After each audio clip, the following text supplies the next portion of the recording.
Honestly, it's times like this when nothing's going on. I really wish, like, the things I like were here now. I guess my low is the fact that I'm bored. If I really had to signify what my low and my high in active kindness is. Luckily, though, I'm pretty okay with finding my own methods of entertainment, so I'm pretty good on that front. So I would say that my high is this morning I got up early and started cleaning around my apartment a little bit. You know, I cleaned up my kitchen, cleaned up my sink, my countertops, my coffee table, the floor behind me, all that. So I feel really good that I did that. And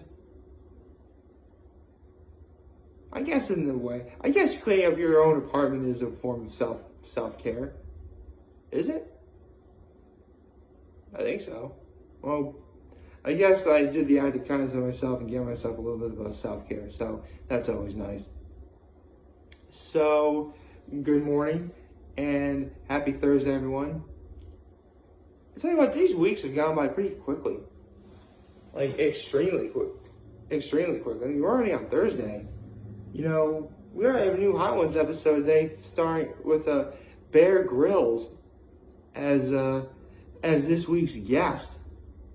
And I, for one, am actually really excited to see how that episode pans out.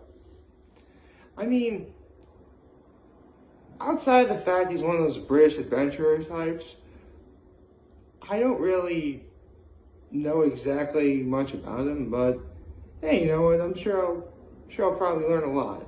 I usually do when it's a Hot Ones episode in which I don't know the person in question. I mean, who knows? Maybe it could be like, for me, a Dave Grohl episode where I knew literally nothing about Dave Grohl or who he was, and seriously, I really had no idea who he was, like, at all. I had no idea. I mean, I know about how the Foo Fighters became the Foo Fighters, but outside of the late Kurt Cobain, I couldn't tell you anything about the band Nirvana. Oh well. Actually, hold on. I'm gonna fix my scene a little bit. Okay. Now it looks like I'm a little more center, I think. I'll tell you what though. Of the things that I do watch on a regular basis,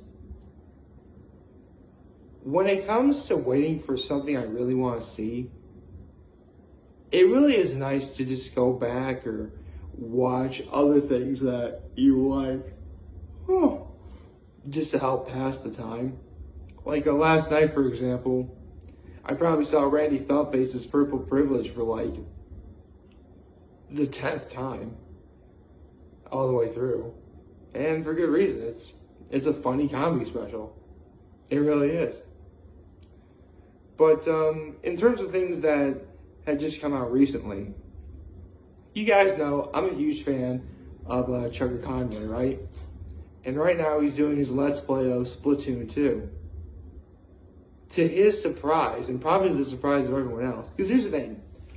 Whenever he does one of the Splatoon games, he'll dedicate a specific video to a quote-unquote weapon of the day. And for 59 episodes of Splatoon 2, Chuggaaconroy was able to do that. Last night, which was episode 60, was the very first time in which there was no new weapon of the day, because he had already gone over all of the weapons.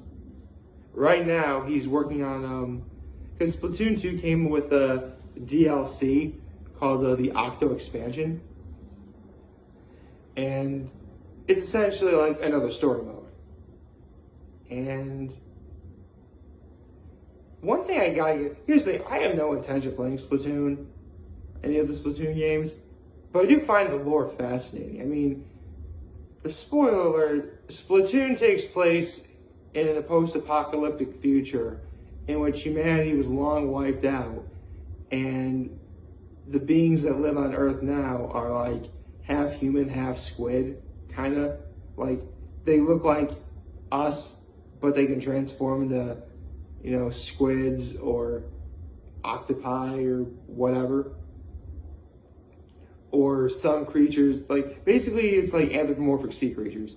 If I really wanted to give a general broad example of what it is.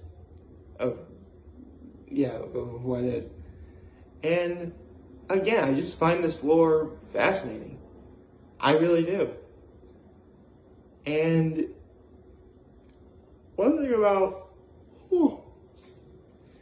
I really wish I started this video on like a factor of 8 in terms of the day number, because get this, the number 8 is used everywhere in the Octo expansion, which makes sense, you know, 8 and Octo they mean the same thing.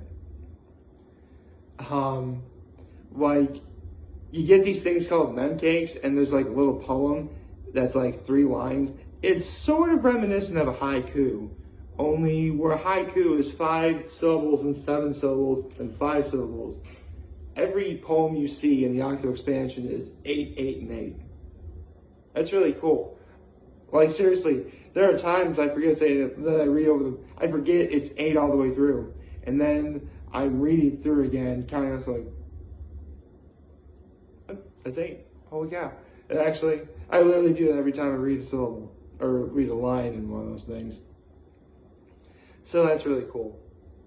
And I'm sure you guys are probably wondering, 59 videos for weapon of the day? Like, are there really that many weapons? No. Actually, there's more than that. See, a bunch of weapons have their own like variations, and there's like the splatter shot, the Neo splatter shot, or the E-liter, the E-liter plus, stuff like that. Like, basically, each weapon has a unique variation to it in terms of a sub-weapon that it has, or an ability, or a special, or what have you. And I'm really glad Chuggaaconroy did this particular video when he did his final weapon of the day, which I forget what the name of the weapon was, but it was essentially like Splatoon's equivalent of a flamethrower. And he mentions how the reason why he does a weapon of the day is because this is Splatoon. This is a game that's filled with all sorts of online shooting, a huge, very, very friendly and supportive online community. And those videos were designed to have you test out each and every weapon that you can before you just marry yourself to 1, maybe 2 weapons. I mean, the weapons in Splatoon 2 especially range from like paintbrushes, rollers, again I mentioned one that's the equivalent of a flamethrower, a sloshing bucket. Oh yeah, there's one that's a bucket. And obviously, you know, there's all sorts of, you know, guns and pistols and, you know, sniper rifles, you name it. There's literally one of every kind of weapon in Splatoon 2. And again, I mentioned, you know, paintbrushes, giant rollers, and slosh buckets. So some weapons were like literally invented for the game. And if you don't know how Splatoon works, basically it's teams of 4, and you're basically trying to ink or paint more terrain than everyone else. At least that's what it is for Turf Wars. Tower control, you have to ride a tower from one end to another. Clam blitz, you have to get like a whole bunch of clams and stuff. But again, it's all like really, really fascinating. I think one of my favorite Chuggaaconroy videos as of late was when he talked about something he was never able to obtain, and that is rank X. He always, listen, Chuggaaconroy does that when it says rank X, and so will I. So, basically, when you're playing Splatoon online, there's like, there's like C rank, B rank, A rank, S rank, etc. There's S plus rank, but there's S plus 1, S plus 2, S plus 3. You have to get to S plus 10, and if you're somehow able to do that, you get to rank X, which sounds pretty cool, right? Oh, I forgot to rank X. There we go. I gotta make sure I keep that up. I said I was gonna do it, and I'm not gonna stop. Can't stop, won't stop. Hashtag can't stop, won't stop. Anyway, just the way he would just the way Chuggaaconroy's like, rank X. Like that's what I'm trying to make sure that this is the thumbnail for the video. I hope it is.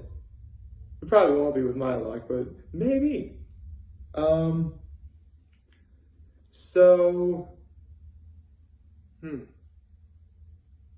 bringing this up now because it's very clear that Splatoon 2 is going to be coming to an end, and Chuggaaconroy will be taking a pretty substantial break as to when the next Let's Play he does is going to be, which is really saying a lot considering that he has said repeatedly, these Splatoon videos are very hard to make.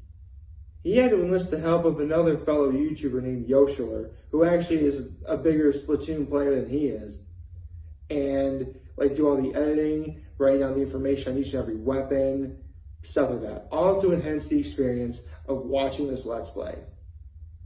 In a lot of ways, it really is. You know what the best equivalent of this is? When Chuggaaconroy does a Pokemon Let's Play. Because, obviously, as he's playing through the game, you're going to run into a whole different bunch of Pokemon. And he'll tell you exactly, okay, is this Pokemon good for playing in-game or competitively or what have you? And he'll give you, thoughts on that.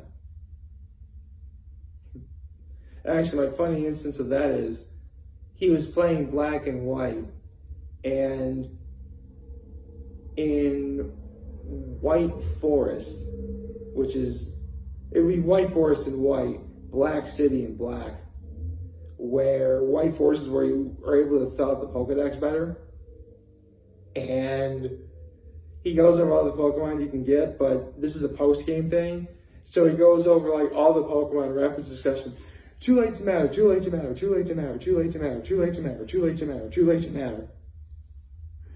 And it was just so hilarious when he did that. Actually, one thing I have noticed in these Splatoon videos, especially during the Octo expansion that Chuggaaconroy is doing right now, is, and this is funny, there's one YouTuber who I also watch. Her name is Massayanella. And whenever it's a part in a video in a Let's Play that she's doing, particularly, seriously, you should watch her Let's Play of Twilight Princess. It's actually my favorite of hers.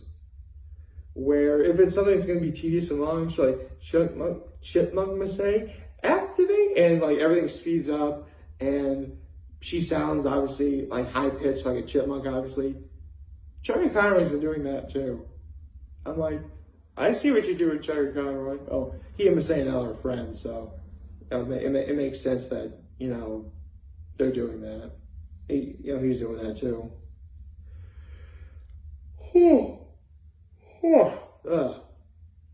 Oh dear. Yeah, I can tell I got up early and, did some cleaning around here, but now I'm okay. I got some work done around here, and that was important. So, in a few minutes, I'm probably going to get on my day, but first I'm going to finish talking about Chuggaaconroy doing Splatoon 2. Right now in the Octo expansion, what he's trying to do is, there are these 4 things that you have to get, and he's got 3 of them. Now, you can clearly tell when all 4 things are going to be put together that this is a giant blender. I have no idea what it does, but it's essentially a gigantic blender. So there you go. But in terms of everything going on in the story, you know, one thing that Splatoon 2 is, I mean, in a way, one of the main themes of Splatoon as a whole really is race. Because, you know, you have Inklings, who are basically squids, and you have Octolings, which are, you know, octopi. And the octopi are the ones that are, you know, traditionally they're the bad guys in this series. But it's very clear that there are some good Octolings out there. And yeah, you know, that's, you know, I guess race really is a theme in Splatoon. I tell you what, this is actually a really mature game for what it is. And again, I have no intention of playing the Splatoon games. I'm not an online shooter guy. Like, I tried playing Halo once, and I'm like, what? I have no idea how the Xbox controller works. You know? Or, needless to say, like, the only shooting game I was even remotely good at were, like, any of the N64 games, but that was, like, limited hardware and software, whereas, like, you know, the Xbox or the Switch or now the PS5, like they have massive online communities filled with technology years ahead of whatever the N64 was. So, I guess I'm just a man of my time. I still hope you like me. I still hope you like this video too. If you did, leave a like, subscribe, it would do my channel greatly. As always, I am very humble in this video for all of you guys watching Joy for me. Hopefully a wonderful, wonderful Thursday. And remember, if any of you guys want to talk or channel with me here to let me know what's right back, take care and make good choices. 607 all day, baby.